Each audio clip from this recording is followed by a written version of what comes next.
লোকসভা নির্বাচনের মুখে আমরা প্রচার দেখছি, দেওয়াল লিখন দেখছি, আর এসবের মধ্যে বামেদের এবারে হাইটেক প্রচারে আর্টিফিশিয়াল ইন্টেলিজেন্স ব্যবহার বামেদের, আর আজই এআই সঞ্চালক সমতাকে প্রকাশ বামেদের। আপনাদের সবাইকে রঙের উৎসবের শুভেচ্ছা। এবছরের রঙের উৎসবে আমাদের উপহার লাল আবিরে জেনিউ। আর আমার সাথে আপনাদের দেখা হবে সিপিআইএম ওয়েস্ট বেঙ্গলের ফেসবুক পেজ ও ইউটিউব চ্যানেলে।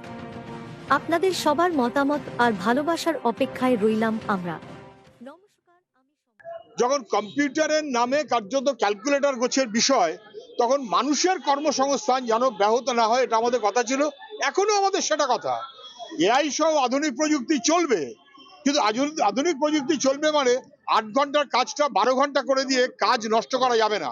8 ঘন্টার কাজটাকে বরং 6 ঘন্টা করে এনে মানুষের বিশ্রামের সময় দিতে হবে, এটাই জরুরি। যারা বোঝে না তারা ভুল কথা বলে, সেই কারণেই ওরা তৃণমূল অথবা বিজেপি।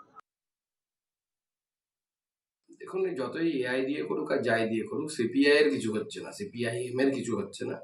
হাল হেকিওয়াত ফিরবে না এবং তাদের হাইটও বাড়বে না। আর যতটুকু ছিল 1.5 ফুট 1.5 ফুটই থাকবে। এই সিপিএম এক সময় তথ্য প্রযুক্তিতে তার বিরোধিতা করেছিল, এই রাজ্যে কম্পিউটার ঢুকতে দেয়নি, যে কারণে ইনফরমেশন টেকনোলজি সারা ভারতবর্ষে এগিয়ে গেল আর বাংলায় পিছিয়ে গেল।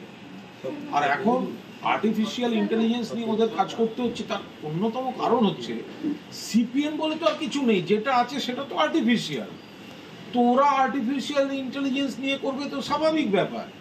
সিপিএম ব্যাপারটা তো সেই ডাইনোসরের যুগের ব্যাপারে চলে গেছে। সে পুরোনো যুগে আগে যখন দেখা যেত এইসব টিরানোসারাস, সেপ্টোসারাস, ওই সময়কার। তো এখন যদি সিপিএম কে দেখাতে হয় আর্টিফিশিয়াল ইন্টেলিজেন্সের সাহায্য নিয়েছে ওরা, বুদ্ধিমান, যে আর্টিফিশিয়াল পার্টি